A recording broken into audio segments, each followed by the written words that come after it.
একই দিনে জাতীয় সংসদ নির্বাচন এবং গণভোট ইসির জন্য চ্যালেঞ্জ হবে বলে মনে করছে কমনওয়েলথ।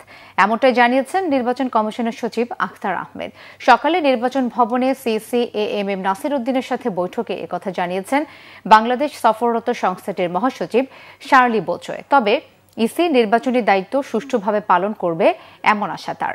নির্বাচনের বিশ্বাসযোগ্যতা জরুরি বলেও মন্তব্য করেন কমনওয়েলথ প্রতিনিধিরা। প্রবাসী ভোটিং নিয়ে ইসির চলমান উদ্যোগেরও প্রশংসা করেন তারা। বৈঠকে সংস্থাটির পক্ষ থেকে ইসি চাইলে প্রয়োজনীয় সহযোগিতা দেবে বলে জানান ইসি সচিব। রেফারেন্ডামের কথা বলেছেন যে রেফারেন্ডামটা একদিনে হবে, এটা আমাদের একটা বাড়তি দায়িত্ব। আমাদের প্রস্তুতি সম্পর্কে ওনারা বলেছেন যে এটা আপনাদের একটা চ্যালেঞ্জ, কিন্তু আশা করেন যে আমাদের প্রস্তুতি নিয়ে আমরা যেভাবে আগাচ্ছি তাতে এটা আমরা সফল হব।